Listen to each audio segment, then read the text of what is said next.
Alors, dans l'actualité de ce mercredi 25 juin, d'abord, concernant la Société des traversiers du Québec, les métallos qui nous informent qu'ils ont entériné les offres d'un conciliateur, mais pas à l'île aux grues, pas à l'île aux coudes, pas à Sorel, parce que c'est pas réglé de ce côté-là. Ce qu'on nous dit, c'est que les officiers de navigation et les officiers mécaniciens de la Société des traversiers du Québec ont enfin une nouvelle convention collective. Après 27 mois de négociations, presque plus de 2 ans, les quelques 150 travailleurs membres de la section locale 95-99 des métallos ont accepté, quand même dans une proportion de 80 l'hypothèse de règlement proposée par un conciliateur mettant ainsi fin à une longue période d'incertitude. Et là, c'est signé pour 5 ans. Donc, c'est rétroactif du 1er avril 2023. Qu'est-ce que ça veut dire? C'est que là, comme c'est rétroactif, parce que la convention était échue probablement depuis le 31 mars 2023, ce que je pense. Je suis pas mal sûr de ne pas me tromper, mais on n'a pas les dates précises. Mais on part du 1er avril 2023 et c'est bon jusqu'au 31 mars 2028. Mais durant ces 5 ans-là, on a 27 mois de passé. Alors, il va falloir renégocier, commencer à renégocier dans à peu près 2 ans pour la convention qui va venir à échéance en 2028. C'est comme ça. Mais ça prend 2 ans à négocier. Alors, ça étire toujours à l'autre bout. Mais la convention est toujours... ça porte toujours à l'échéance de la dernière convention. Alors, c'est 17,4 de hausse salariale répartie sur toute la période. En plus, un ajustement basé sur l'indice des prêts à la consommation est prévu pour les 3 dernières années si jamais l'inflation dépasse les augmentations convenues jusqu'à concurrence de 1 par année. Et les officiers auront aussi droit à des primes de rangement bonifiées, dont 3 du salaire pour les employés de la catégorie 13 et moins et 4,5 pour ceux de la catégorie 14 et plus. La prime de soir qui est également améliorée, passant à 5 du taux horaire contre 1 l'heure auparavant. Et le représentant syndical Luc Leberge qui a salué l'aboutissement de ce long processus, on comprend, mais il reste qu'il y a toujours 3 conventions collectives qui restent à négocier. Alors, on verra bien ce qui va se passer, mais ces 3 conventions collectives-là qui ne sont pas entérinées, ils ont toujours le mandat de grève. Alors, s'ils veulent, ils peuvent déclencher la grève au moment jugé opportun.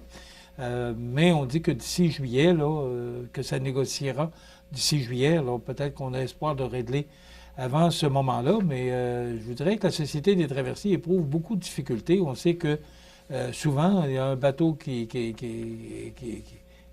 demande de réparation à Lévis. Et on a d'autres problèmes dans les autres traverses, notamment à Montmagny, parce que depuis le 13 juin dernier, c'était le retour, et tout le monde était fier, tout le monde était content, le retour du NM Grue des Îles. Et voilà, il y a une pièce qui a manqué.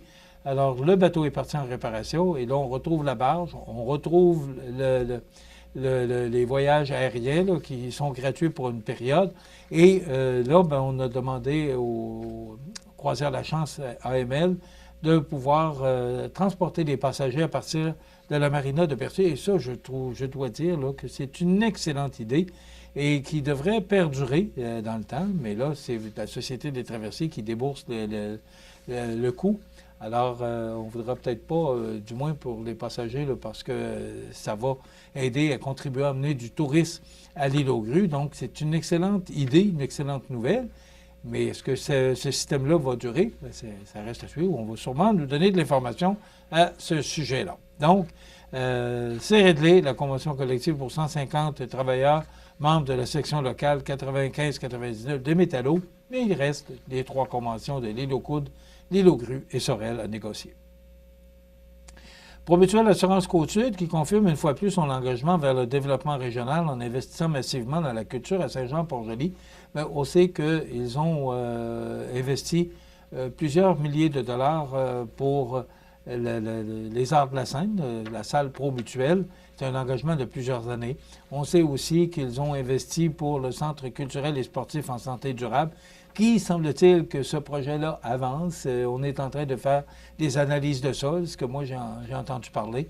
Ça fait un bon bout de temps qu'on n'a pas eu de nouvelles. Et d'ailleurs, Mme Bégin, la directrice du Centre de services scolaires, devait venir nous visiter cette semaine, mais a été retenue Mais on espère pouvoir remettre cette rencontre-là pour lui poser la question où en est le dossier, parce que c'est le centre de service scolaire qui est responsable de ce dossier-là. Alors, il semblerait là, que ça avance, peut-être à pas de tortue, on voudrait peut-être que ça avance plus vite, mais que voulez-vous, il faut respecter là, les règles. Il y a des règles à respecter en construction, il faut les respecter. Mais ce que j'ai entendu, c'est qu'on fait des tests de sol et que ça avance. Donc, tout ça pour dire que Promutuelle Côte-Sud investit 175 000 $ pour soutenir deux initiatives culturelles majeures qui marqueront la saison 2025. D'abord, un montant de 150 000 $ versé pour le projet de développement de l'espace culturel de Saint-Jean-Port-Joli, initiative qui comprend la restructuration du musée de la sculpture et du domaine Médard-Bourgault, en offrant un nouvel accès au fleuve pour les citoyens et les visiteurs, et aussi 25 000 $ supplémentaires pour soutenir ou devenir un partenaire diamant exclusif de la COFEC, la Corporation des fêtes et événements et patrimoine culturel de Saint-Jean-Port-Joli. Donc, bravo à Promutuelle là, qui soutient la culture dans notre région, la région de Côte-du-Sud. Alors, c'est une belle initiative. Le 21 juin dernier, les territoires des centres de services MRC de la Sûreté du Québec, Sainte-Marie et Saint-Georges ont effectué des opérations Impact VHR, véhicules hors route, dans les MRC de Bellechasse, de Montmagny et des aides-chemins. Elles se sont majoritairement déroulées dans le secteur du Massif du Sud, endroit prisé par les amateurs de quad.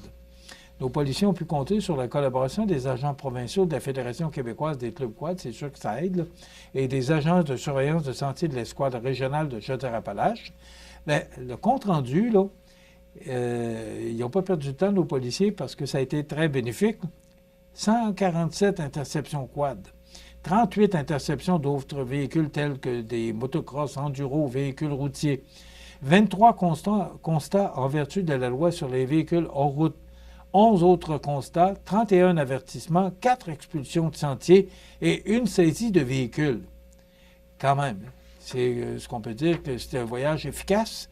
Et puis justement, on parle de sécurité. Là, on dit que la stratégie en sécurité des réseaux de transport 2021-2026, la vie humaine au cœur de nos actions, a pour objectif de diminuer le nombre de collisions mortelles et avec blessés graves sur les réseaux routiers et récréo-touristiques. Alors, quand on voit le constat qui a été fait là, avec le nombre d'interceptions et de constats d'infractions qui ont été émis, bien, je pense que cette surveillance est vraiment adéquate et appropriée. La MRC de Montmagny, en collaboration avec ses partenaires, lance un tout nouveau circuit touristique et éducatif, la route des plumes. Ce parcours ornithologique, dévoilé récemment, propose aux passionnés d'oiseaux comme aux amoureux de la nature un itinéraire à travers 15 sites majeurs d'observation et 7 lieux écologiques d'une grande richesse biologique. Alors, c'est le fruit d'un travail de collaboration entre la MRC de Montmagny, Tourisme Montmagny-les-Îles et le comité ZIP du sud de l'estuaire, que ce projet met en valeur des endroits exceptionnels du territoire, comme la promenade des migrations à Montmagny, les battures de l'île aux grues ou encore les sentiers du parc des Appalaches. Donc, c'est la route des plumes qui a bénéficié d'un investissement total de 106 831 $, dont 84 331 $ ont été versés par le Fonds Région et Ruralité Volet 2 de la MRC de Montmagny et 20 000 $ par l'Université Laval. Ce projet vient enrichir l'offre éco-touristique de la région tout en sensibilisant la population à la biodiversité locale et à la conservation des milieux naturels. Ben voilà. De belles nouvelles, des investissements dans la région, c'est ça qui est important, c'est ce qu'il faut retenir. Donc, il y a des bonnes nouvelles qui se passent chez nous. Maintenant, dans l'actualité, on surveille de très près là, tout ce qui se passe, d'abord avec les pays de l'OTAN qui s'entendent sur les dépenses de sécurité. Il y a eu une rencontre lundi. M. Mark Carney qui s'est rendu à La Haye pour rencontrer ses homologues européens. On parle beaucoup de sécurité, là, et quand on regarde ce qui se passe actuellement avec Israël, Gaza, l'Ukraine, là, l'Iran, on se demande, puis là, le président des États-Unis qui voudrait avoir un dôme d'or, puis un protecteur là, pour être capable d'éviter les missiles. Alors, on se pose des questions à savoir qu'est-ce qui nous pend au bout du nez? C'est toujours la question qu'on se pose. On sait que l'intervention samedi dernier de M. Trump ou des États-Unis qui ont bombardé là, les sites nucléaires de l'Iran, ben, ça ne fait pas l'unanimité, ça ne fait pas plaisir à tout le monde. Mais je pense que M. Trump, ça ne le dérange pas bien. S'il a décidé de le faire, c'est parce qu'il voulait le faire. Mais on va voir et entendre parler là, de ce que ça va donner comme résultat. Alors, histoire à suivre, mais on entend parler de plus en plus de sécurité de la part des pays là, qui investissent. D'ailleurs, M. Carney, là, qui a officialisé qu'il augmentait les dépenses militaires pour atteindre le 2 du PIB, ce que l'ONU lui demandait. Alors, on va voir ce que ça va finir par donner, toutes ces discussions de ces nombreux pays là, qui veulent sécuriser leur pays de plus en plus. Alors, ben, c'est déjà presque terminé pour cette émission du 25 juin. Demain, on aura Karen Boutin du Havre des Femmes qui viendra nous parler. Mais Bernard Généreux, le député, on ne l'a pas vu depuis les élections. Il viendra nous parler de son nouveau comté, parce que c'est très grand maintenant, son nouveau comté, qui devra couvrir tout au long de ces 4 ans, si le gouvernement n'est pas renversé, parce que c'est un gouvernement minoritaire, mais je ne pense pas. Il y a l'impression que tout le monde va vouloir travailler pour que la Chambre des communes avance. Dans quelques instants, on vous propose les avis de décès. Ça complète pour cette émission du 25 juin. Je vous souhaite de passer une excellente journée. Revenez-nous demain pour une autre émission d'information sur la Côte-du-Sud. Bonne journée.